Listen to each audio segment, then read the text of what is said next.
Madam ये फरमाइएगा कि जो पाकिस्तानी ड्रामा है नो डाउट कि शोहरत की बुलंदियों को छू रहा है। पाकिस्तानी जो फ़िल्म इंडस्ट्री है ज़ुबून हाली का शिकार है। आप जैसे नामवर, मशहूर व मरूफ टैलेंटेड लिखारी की मौजूदगी में अच्छा स्क्रिप्ट नहीं आ रहा। क्या ऐसे इक़दामात करने चाहिए कि ये जो हमारी फ़िल्म इंडस्ट्री है वो बेहतरी की तरफ गामज़न हो सके? देखिए इमरान, फ़िल्म इंडस्ट्री एक बिल्कुल टोटली डिफरेंट चीज़ है, उसमें टेक्नीक उसकी डिफरेंट हो जाती है, उसके लिए हमें सर्किट की ज़रूरत होती है और वो एक रियल एस्टेट बिज़नेस है, उसके लिए बड़ा सरमायादार जब तक सामने नहीं आएगा और वो उस वक़्त तक नहीं आएगा जब तक उसको इंसेंटिव्स नहीं मिलेंगे क्योंकि सर्किट ख़त्म हो गया है, सिनेमाज़ ख़त्म हो गए हैं, जो नए सिनेमाज़ मॉल्स में बनाए गए हैं या जो सिनीप्लेक्स वग़ैरह है, वो आपके भी इल्म में है कि वहाँ का टिकट महँगा है और वहाँ पे समझ लीजिए कि टिकट मिला के रिफ्रेशमेंट्स मिला के अगर कोई फिल्म देखने जाता है तो वो 1500 2000 और फिल्म अकेले देखने तो कोई भी नहीं जाता, लोग ग्रुप्स में जाते हैं। तो वो इतनी एक महंगी एंटरटेनमेंट है, पाकिस्तान में पर कैपिटा इनकम उतनी नहीं है, तो वो एक तो बहुत थोड़े हैं। अगर कोई फिल्म बना भी लेता है, ड्रामे वाले यूजुअली बनाते हैं अपने पैसे वैसे जो उन्होंने जमा किए होते हैं बेचारे वो लगा के बनाते हैं, तो उनको बमुश्किल उसकी आमदन वापस आती है। एक फर्द एक दफा फिल्म देख के आ गया तो वो बार बार तो फिल्म देखने नहीं जाएगा। ये होता है जो इस तरह से फिल्म की जादू जो क्रिएट किया जाता है, वो जब आपका सर्किट होता है तो आपका जो कंज्यूमर जिसको चवन्नी वाले या लोग कहते थे कि जो वो लॉबी वाले गैलरी वाले लोग होते थे, वो आपकी इंडस्ट्री को लेके चलते हैं।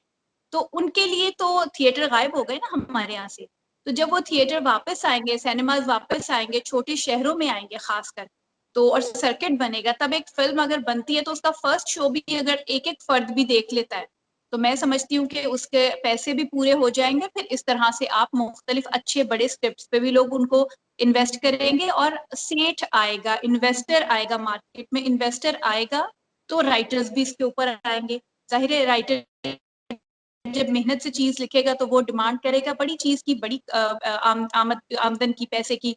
इसी तरह से आपको और टेक्निक्स इसमें है, साउंड है, स्क्रीन है, बाहर से आपको काम कराना पड़ेगा। तो उन सब के लिए जब तक हमारे सरमायादार को ये एक सेफ काम नहीं लगेगा, आपने इंडस्ट्री का नाम लिया, तो जब तक ये सेफ इंडस्ट्री नहीं होगी और हुकूमत इसके ऊपर, देखिए मैं तो बहुत अच्छा स्क्रिप्ट लिख दूंगी लेकिन कोई उसको बनाएगा ही नहीं। बनाएंगे तब जब उनको ये पता होगा कि हमें इस पे कोई इंसेंटिव मिलेगा, हमें टैक्स में कोई छूट मिलेगी या कोई और फायदा होगा, तब वो अपने जमे जमाए बिजनेस छोड़ के इस तरफ आएंगे।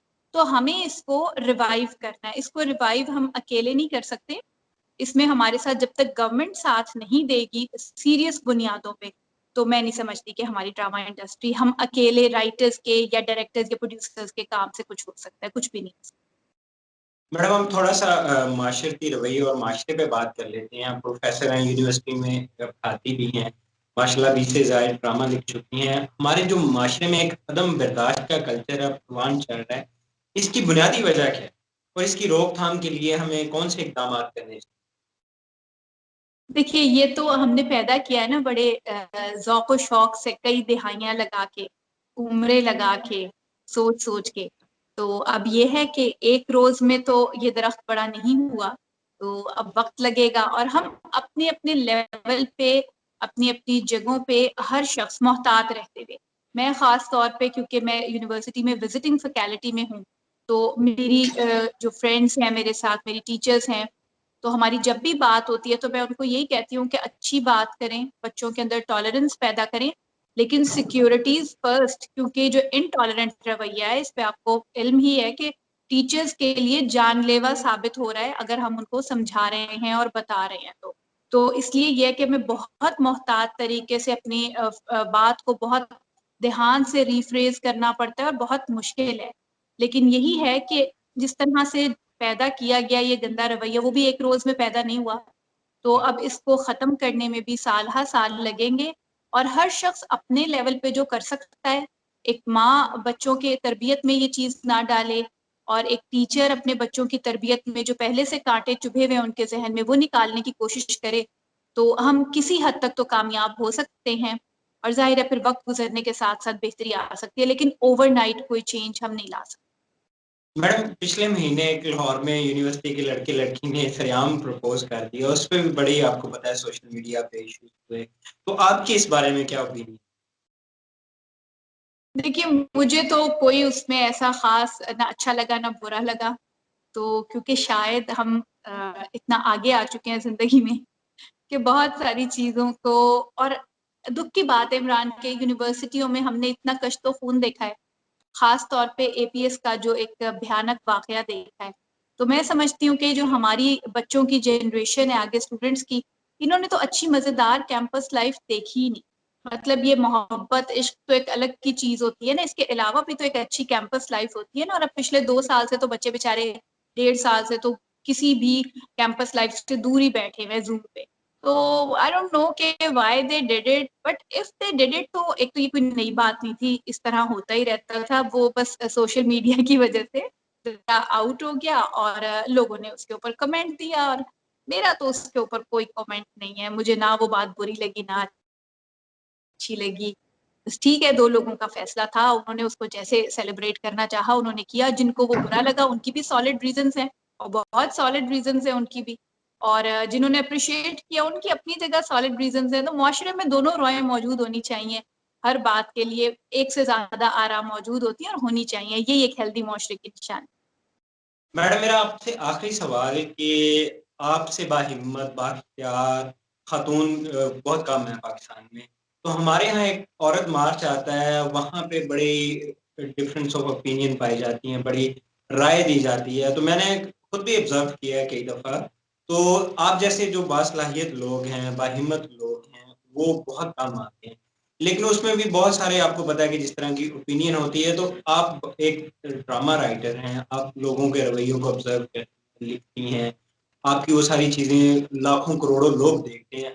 تو آپ پاکستان کی عوام کی رہنمائی فرمائیں اس سارے معاملے میں کہ عورت کے بنیادی حقوق کیا ہیں، اس کو اپنے حقوق کے لیے کس طرح لڑنا چاہیے، کس طرح فائٹ کرنا. دیکھیے عمران، اس میں نا ایک لمبی بحث، کیونکہ جتنی بھی فلسفیز اس وقت ہمارے پاس موجود ہیں، مطلب آپ میڈیا کی بات کر لیں یا آپ کسی بھی اور فیلڈ کی، تو وہاں پہ لٹریچر کی بات کر لیں، ہمارے پاس جو فلسفیز ہیں وہ زیادہ تر ویسٹرنائز ہیں. وہ آپ کو پتہ ہی ہے کہ ایک تحریک تھی، اس کے بعد سے پوری دنیا میں ایسا ہی ہے، اور پوری دنیا میں اس کے خلاف بھی چل رہا ہے. لوگ انڈیجینئس آئیڈیاز کو بھی آگے لے کے آ رہے ہیں. لیکن چونکہ وہ ٹرینڈ بھی، اب دیکھیے اگر وہاں سے یورپین آئیڈیاز، یورپ کی بات کر لیں آپ، یا آپ یورپ، امریکہ، کینیڈا اور جو سارے جو ترقی یافتہ ممالک ہیں ہم ان کی بات کر لیں، تو ان کے مسائل ہمارے مسائل سے ظاہر ہے مختلف ہے. ہمارا سوشل فیبرک ان سے ڈفرینٹ ہے، لیکن آئیڈیا بہرحال اس وقت جتنی بھی فلسفی ہیں، ناٹ اونلی اباؤٹ دس عورت مارچ، تمام فلسفیز، ٹیکنالوجی، سب چیزیں ہمارے پاس وہیں سے آ رہی ہیں. تو پھر اس میں یہ ہے کہ وہ تھوڑی سی چیزیں ہو جاتی ہیں کہ ان کو جب آپ یہاں لا کے، آپ ایک کار ہی جب لے کے آ جاتے ہیں وہاں سے، اور وہ ہمارے اسپیڈ بریکرز پہ چلتی ہے، تو آپ کو پتہ ہی ہے کہ کیا انجام ہوتا ہے. تو یہ چیزیں تو تھوڑی سی ہیں ہمارے یہاں. تو اس میں یہ کہ آپ چیزوں تھوڑی کو سی چلنے دینا چاہیے. میں سمجھتی ہوں کہ خود ہی وقت کے ساتھ گھس گھسا کے جو شارپ ایجز ہوتے ہیں آئیڈیاز کے، وہ بھی سافٹ ہو جاتے ہیں، اور اس کو بھی وقت کے ساتھ ساتھ ہماری سوسائٹی کے حساب سے یا تو وہ بہتری آ جائے گی، اور یا پھر یہ ہے کہ وہ مکمل طور پہ رد کر دے گی سوسائٹی. لیکن کسی بھی چیز کو بین کرنا، کسی بھی چیز کے اوپر کوئی ریگولیشن لگانا، اس سے یہ ہے کہ تھوڑا سا ایک مزید ریئیکشن کریٹ ہو.